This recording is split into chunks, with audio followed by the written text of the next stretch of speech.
കാണാൻ ഭംഗിയാ എനിക്ക് തോന്നുന്നു. കാരണം അതിലിങ്ങനെ കുറെ യൂഷ്വലി സിനിമയിൽ നിങ്ങൾ ശ്രദ്ധിച്ചു കഴിഞ്ഞാൽ നായകന്മാർക്ക് വേണ്ടിയിട്ടുള്ള സ്പെഷ്യൽ എഫക്ട് ലൈറ്റ്സുകളൊക്കെ ഉണ്ടാവും.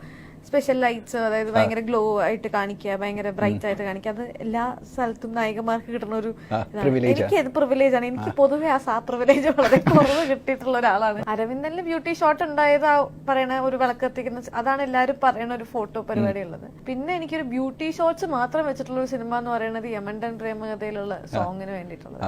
പൊതുവെ നമ്മൾ മേക്കപ്പിനോടൊക്കെ ഭയങ്കര വിരോധിയാണോ? അധികം മേക്കപ്പ് ഇട്ട് നമ്മൾ കണ്ടിട്ടില്ല സിനിമയിലാണെങ്കിലും ഇന്റർവ്യൂസിലാണെങ്കിലും. മേക്കപ്പ് ഇടാറുണ്ട്, പ്രൊമോഷൻസിനും അങ്ങനത്തെ പരിപാടിക്കൊക്കെ പോകുമ്പോൾ ഇടാറുണ്ട്. അത് ഭയങ്കര മാൻഡേറ്ററി ആണെന്നുള്ളത് ഞാൻ അധിക ദിവസങ്ങളിലും എനിക്ക് എപ്പോഴും ഈ മൊത്തത്തിൽ എനിക്കൊരു ക്ഷീണമുണ്ട്. മടിയുടെ ഒരു ക്ഷീണം വളരെ കൂടുതലാണ്. അപ്പൊ അതുകൊണ്ട് കുറച്ചെന്തെങ്കിലും ഒരു ആക്റ്റീവായിട്ടൊക്കെ ആൾക്കാർക്ക് തോന്നിക്കോട്ടെ എന്ന് വെച്ചാൽ, അല്ലെങ്കിൽ ജനറലി മേക്കപ്പ് ഇടാറില്ല. ജോ ആൻഡ് ജോയിലും മേക്കപ്പ് ഇട്ടിട്ടില്ലല്ലോ? ഇല്ല, സിനിമയില് ഇപ്പൊ കൊത്തിലും മേക്കപ്പ് ഇട്ടിട്ടില്ല. മേക്കപ്പ് ഇടാതെ തന്നെ ജോ ആൻഡ് ജോയിലും കൊത്തിലൊക്കെ ഭയങ്കര ഭംഗിയുണ്ടല്ലോ. എനിക്ക് മേക്കപ്പ് ഇടാണ്ട് അഭിനയിക്കുന്നതിൽ ബുദ്ധിമുട്ടുള്ള ആളൊന്നും അല്ല. ക്യാരക്ടറിന് അത്രയും മേക്കപ്പ് ആവശ്യം ഉണ്ടാവില്ല. ഇതിന് ഈ സിനിമയിൽ 2-3 സീനുകളുണ്ട് മേക്കപ്പ് ആവശ്യമുള്ളത്. അതിന്റെ സമയത്ത് മേക്കപ്പ് ഇട്ടിട്ടുണ്ട്. അല്ലെങ്കിൽ മേക്കപ്പ് എനിക്ക് ആരെങ്കിലും മേക്കപ്പ് ഇടണ്ടെന്ന് പറഞ്ഞാൽ ഭയങ്കര ഇഷ്ടമാണ് സിനിമയില്. കാരണം എനിക്ക് അതിന് വേണ്ടിട്ട് നമ്മൾ ഇരിക്കില്ലേ കുറച്ച് സമയം, ഒരു അരമണിക്കൂർ. ഇപ്പം നമ്മളൊരു രാവിലെ 6:30 വരണം മേക്കപ്പ് ഇടണമെങ്കിൽ.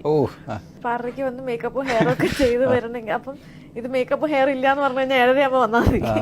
ആ ഒരു ഇതിന് വേണ്ടിട്ട് എനിക്ക് ഇഷ്ടമാണ് ആൾക്കാർ മേക്കപ്പ് ഇടണ്ടെന്ന് പറഞ്ഞു. പൊതുവെ നമ്മളൊക്കെ ആദ്യം വിചാരിച്ചിരുന്നത് നിഖില വിമൽ, ഫാദറിന്റെ പേരാണ് വിമൽ എന്നാണ്. അമ്മയുടെ പേരാണ് വിമല കുമാരിയുടെ വിമല ദേവി. വിമല ദേവി. ആ വിമല ദേവിയുടെ വിമല നമ്മൾ എടുത്താക്കുന്ന ബാക്കിലാണ്. അമ്മയുടെ പേരും ചേച്ചിയുടെ പേരിന്റെ എന്റെ പേരിന്റെ കൂടെ അമ്മയുടെ പേര് ഇട്ടത്. സ്കൂൾ തൊട്ടേ അങ്ങനെ തന്നെയായിരുന്നു? പണ്ട് ജനിച്ചപ്പോ തൊട്ടേ അങ്ങനെയൊക്കെ തന്നെയായിരുന്നു. അഖില വിമൽ എന്നാണ് അവളുടെ പേര്. ഓക്കെ, ഇനി നമ്മൾ റൗണ്ടിലേക്ക് പോവാണ്. റൗണ്ടിലേക്ക് പോകുന്നതിന് മുൻപ് നമ്മൾ ഈ 2022 ഒരുപാട് മൂവീസ് വന്നിട്ടുണ്ടായിരുന്നു. അതിൽ ഈ അടുത്തിടെ കണ്ട മൂവീസിൽ നമ്മളെ ഞെട്ടിച്ച് കളഞ്ഞൊരു സിനിമയും നമ്മളെ ഞെട്ടിച്ച് കളഞ്ഞൊരു പെർഫോമൻസും ചോദിച്ചാൽ ആരുടെ പേര് ആദ്യം പറയാ? ഏത് പെർഫോമൻസും ഏത് സിനിമയാ ആദ്യം മനസ്സിലേക്ക് വരിക? ജോ ആൻഡ് ജോന് ശേഷം റിലീസായിട്ടുള്ള കുറെ സിനിമകൾ ഞാൻ കണ്ടിട്ടില്ല, തിയേറ്ററിൽ കാണാൻ പറ്റിയിട്ടില്ല. അതായത് കൊത്തില് ആശിക്കയുടെ പെർഫോമൻസ് എന്തായാലും ആൾക്കാരെ നോട്ട് ചെയ്യുന്ന ഒരു പെർഫോമൻസ് ആയിരിക്കും എന്നുള്ളത് എനിക്ക് തോന്നിയിട്ടുണ്ട്. ജോ ആൻഡ് ജോയില് മാത്യുവിന്റെയും നസ്ലന്റെയും പെർഫോമൻസ് എനിക്ക് ഭയങ്കര വർക്കായ. കേസോട് എനിക്ക് ഇഷ്ടപ്പെട്ടു സിനിമയാണ്. അതിലെ ആർട്ടിസ്റ്റുകളുടെ പെർഫോമൻസ്, അത് ആ സിനിമയ്ക്ക് ആവശ്യമായിട്ടുള്ള സാധനങ്ങൾ ഭയങ്കര രസമായിട്ടാണ് വരുന്നത്. ഇനി നമ്മൾ അടുത്ത റൗണ്ടിലേക്കാണ് പോകുന്നത്.